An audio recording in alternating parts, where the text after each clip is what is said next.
Bagong sahod nga si Daddy Boss kagabi kaya naman sabi niya ililibre nga daw niya kami. Dito nga niya kami dinala sa Papa Arch New York Style Pizza na matatagpuan sa Bagong Bayan, Bulacan, Bulacan. Isa nga ito sa madalas naming kinakainan simula pa man noon at kung may pagkakataon ay dito na nga rin kami nagse-celebrate ng espesyal na okasyon. Matagal-tagal na nga rin sila dito pero ngayon pa nga lang din ulit kami makakabisita dahil naman napaka-busy nga nitong aming boss. At dahil nagkikrave nga rin ako sa pizza kaya naman dito nga rin niya kami dinala dahil ito nga ang isa sa may pinakamasarap na pizza dito sa Bulacan, Bulacan. Isa na nga rin itong resto na ito na maipagmamalaki ng Bulacan, Bulacan at bukod pa dyan ay pwede nga rin itong bonding place ng inyong pamilya. Heto nga order na nga rin si boss ng aming kakainin at siya na nga lang din ang pinag-order ko ng flavor ng pizza dahil alam ko namang masasarap ang lahat ng yan. At para naman sa mga hindi pa nakakapunta dito ay eto naman ang kanilang menu at i-post nyo na nga lang din para makita nyo. Mabilis nga lang din naka-order si boss kaya naman pagkatapos niyang mag-order ay hitong at ginagawa na nga rin ni kuya ang aming pizza. Nakaka-amaze panoorin si kuya dahil kita nyo naman iniikot-ikot pa nga niya yung pizza dough na ginagawa niya. At dahil kita nyo nga rin dito kung paano ginagawa ang inyong pizza kaya naman makakasiguro kayo na malinis ang lahat ng yan. Habang binibidyohan ko nga si sir ay sinabi nga sa akin ng owner ng Papa Arch na bakit hindi ko nga raw subukan. Abay bigla naman akong nahiya pero sige at susubukan ko na nga rin kung paano nga ba gawin ang kanilang pizza na ito. Napakababait nila dito lalo na yung owner pati na nga rin itong nag-a-assist sa akin dahil talagang itinuturo niya step by step kung paano nga ang gagawin. Niloloko ko pa nga siya dyan sabi ko baka palitan ko na nga siya sa paggawa ng pizza dito kapag natutunan ko ito. Pero syempre charot lang yun dahil iba pa rin talaga ang training ng Papa Arch sa kanila. For the trial lang din naman talaga ako dito at para nga at least maipakita ko sa inyo kung paano nga ginagawa ang kanilang pizza. O diba yung magkikrave ka lang sa pizza pero ikaw na nga mismo ang gagawa ay talaga namang pack na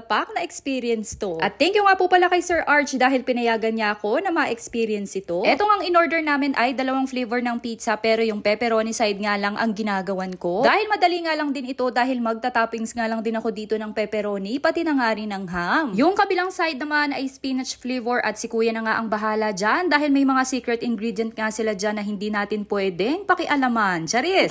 Fast forward ay mabilis nga lang din ang serving kaya naman heto na nga ang lahat ng aming in-order. Paniguradong masasatisfy na naman ang aking cravings dahil kita nyo naman ang sasarap ng lahat ng nasa hapagkainan namin. Kaya naman hindi ko na nga rin patatagalin at unahin na nga nating tikman itong kanilang kumpao. Etong pasta nga nila na ito ay merong sweet and savory sauce plus meron nga rin itong lasa ng pagkaanghang kaya naman perfect talaga ang combination nila. Plus meron nga rin itong chicken chunks, peanuts and mushroom kaya naman nakakadagdag flavor sa pasta. Next naman natin itong kanilang pomodoro pasta. Ito naman ay Italian style tomato-based pasta with mozzarella top with pan-seared chicken. At kung isa kayo sa mga mahihilig sa Italian food ay perfect itong pomodoro pasta sa inyo at magsasatisfy sa inyong mga taste buds. Sobrang malasa kasi ang tomato base nito at hindi talaga nakakaumay. Next on the list ay ang kanilang chicken Alfredo na isa talaga sa pinaka-favorite namin dito. Mula noon hanggang ngayon ay isa talaga tong chicken Alfredo sa binabalik-balikan namin dito sa Papa Arch dahil hindi rin talaga nagbabago ang lasa niya, napaka-creamy at napakasarap. At dahil pizza nga ang isa sa dinayo namin dito kaya naman heto na nga ang susunod nating kakainin. At mas magle-level up ang sarap nito kung lalagyan mo ng hot sauce kaya naman heto at nilagyan ko na nga rin. Unang kagat pa lang ay satisfied na ako kaya naman heto at hindi ko na nga rin mapigilan ang pagkain ko. Isinunod ko na nga rin kainin itong creamy spinach flavor at sabi ko sa inyo napakasarap nito kapag may honey glaze. Nagle-level up at lumalabas talaga ang tunay na flavor ng creamy spinach kapag nilagyan nyo ng honey glaze. Hindi ko nga ine-expect na ganito pala ang lasa nito kaya naman nagustuhan ko talaga to. Hindi talaga nagkamali si boss na dito kami dalhin at ilibre ng aming dinner. Kasama rin sa in-order namin itong crispy fried chicken na isa rin sa favorite na GL at ayaw nga rin ipatikim sa akin.